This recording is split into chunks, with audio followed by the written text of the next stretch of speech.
Hi guys, welcome to our channel. இன்னைக்கு நம்ம பார்க்க போறோம்னா எக்ஸல் மைக்ரோசாஃப்ட் ஆஃபீஸ் எக்ஸல்ல சம் பேசிக் கான்செப்ட்ஸும் சில ஃபார்முலாஸும் இன்னைக்கு நம்ம பார்க்க போறோம். ரீசெண்டாக ஒரு நியூஸ் கேள்விப்பட்டிருப்பீங்க. COA அப்படிங்கிறத வந்து கவர்மெண்ட் அடிப்படை தகுதியாக வச்சிருக்கு. அதாவது கவர்மெண்ட்டில் உள்ள எல்லா டேட்டாஸையும் வந்து சிஸ்டமைஸ்டாக மாற்ற போகிறதுனால கண்டிப்பாக கவர்மெண்ட் வேலைக்கு வரவங்களுக்கெல்லாம் இந்த COA கோர்ஸுங்கிறது அடிப்படை தகுதியாக வைக்க போகிறதா சொல்லிட்டு இருக்காங்க. எல்லாரும் எவ்வளோ சீக்கிரம் முடிக்க முடியுமோ COA கோர்ஸை அவ்வளோ சீக்கிரம் முடிச்சிடுங்க. ஓகேவா? வீடியோக்குள்ளே போகிறதுக்கு முன்னாடி நம்ம சேனலை சப்ஸ்கிரைப் பண்ணாதவங்க சப்ஸ்கிரைப் பண்ணிக்கோங்க. கூடவே சேர்த்து பெல் ஐக்கானை ப்ரெஸ் பண்ணிக்கோங்க. அப்போ தான் நம்ம போகிற வீடியோ உங்களுக்கு தொடர்ந்து கிடைக்கும். வீடியோக்குள்ளே போவோம். ஓகே காய்ஸ், எக்ஸலில் இந்த கிளிப்போர்ட் ஃபாண்ட் அலைன்மெண்ட் அப்படிங்கிற காலம்லாம் வந்து நம்ம மைக்ரோசாஃப்ட் வேர்டு பேசிக் கான்செப்ட்லேயே வந்து நம்ம பார்த்துருக்கோம்.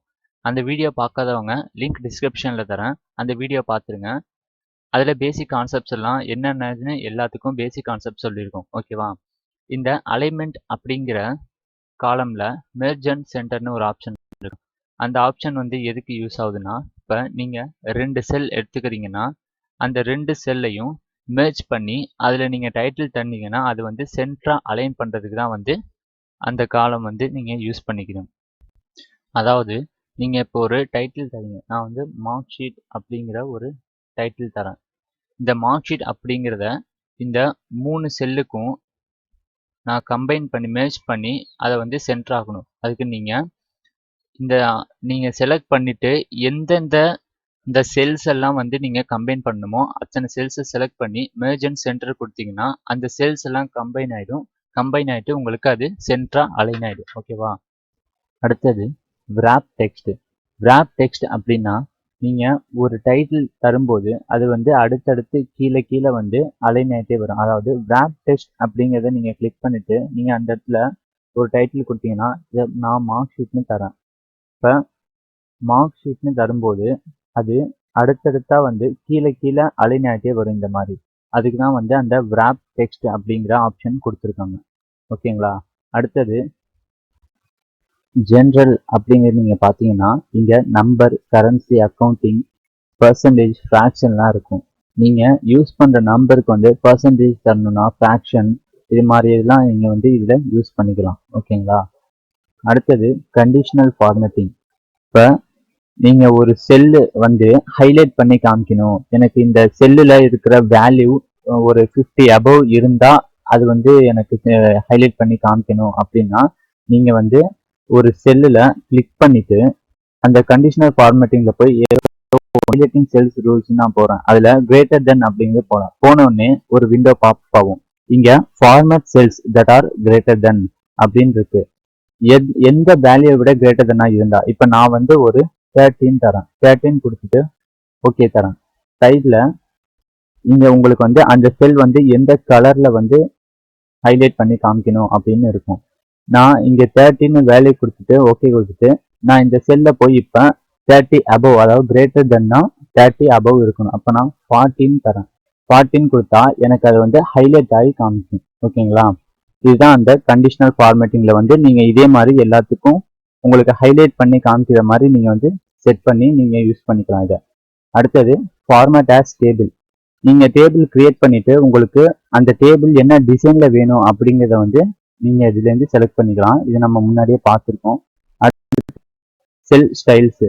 நீங்கள் ஒவ்வொரு செல்லும் அது வந்து டேபிளுக்கே டிசைனு ஃபார்மேட் ஆஸ் டேபிளுங்கிறது. இது வந்து ஒவ்வொரு செல்லுக்கும் நீங்கள் வந்து எந்த மாதிரியான டிசைன் கொடுக்கலாம் அப்படிங்கிறத வந்து நீங்கள் இதில் செலக்ட் பண்ணிக்கலாம்.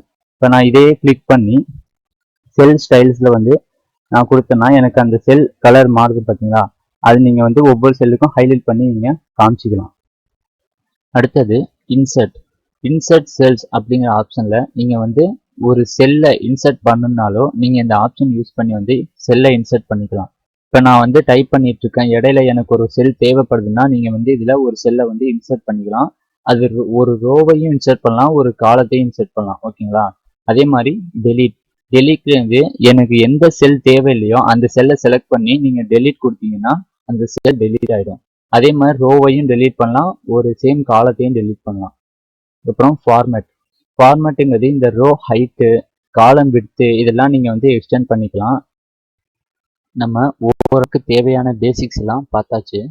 இப்போ அடுத்த ப்ராக்டிக்கலில் நம்ம வந்து ஒரு மார்க் ஷீட் எப்படி கிரியேட் பண்ணுறது, நம்ம மார்க் ஷீட்டை நமக்கு தெரியும். ஒரு மார்க் ஷீட்னா அதில் வந்து ஒரு டோட்டல் நம்பர், ஒரு ஸ்டூடெண்ட்ஸோட ஒரு டோட்டல், அவங்க எடுத்த மார்க்ஸோட டோட்டல், ஆவரேஜ், பர்சன்டேஜ், இல்லைன்னா அவங்களோட கிரேடு, இதெல்லாம் இருக்கும்.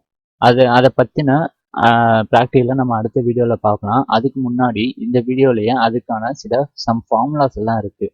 எக்ஸலில் நீங்கள் ஒவ்வொன்றுத்துக்கும் நீங்கள் கால்குலேட் பண்ணி போடாமல் நீங்கள் வந்து ஒரு ஃபார்முலாவே யூஸ் பண்ணி எல்லாத்துக்கும் ஆவரேஜ் எப்படி போடுறது, டோட்டல் எப்படி போடுறதுன்னு பார்ப்போம். அந்த ஃபார்முலா வந்து நோட் பண்ணிக்கோங்க.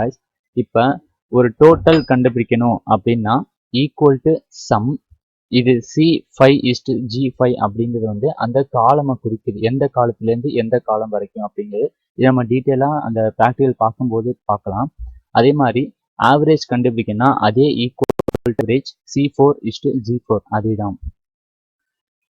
அதுக்கப்புறம் ஒரு ரிசல்ட், அந்த டோட்டல் வந்து அந்த ஒவ்வொரு சப்ஜெக்ட்லையும் இப்போ 35 எடுத்தா பாஸ் அப்படின்னு இருக்கும். அது மாதிரி பாஸா ஃபெயிலா அப்படின்னு காமிக்கிறதுக்கு இந்த ஃபார்முலா இஃப் கண்டிஷன் அண்ட் போட்டு C4 greater than 34. இப்போ C4 greater than 34னா எனக்கு 34 விட அதிகமாக இருந்தால் பாஸ், இல்லைன்னா ஃபெயில் அப்படிங்கிற கண்டிஷன் இங்கே இஃப் கண்டிஷன் யூஸ் பண்ணி நம்ம இந்த ரிசல்ட்டை நம்ம சொல்கிறோம்.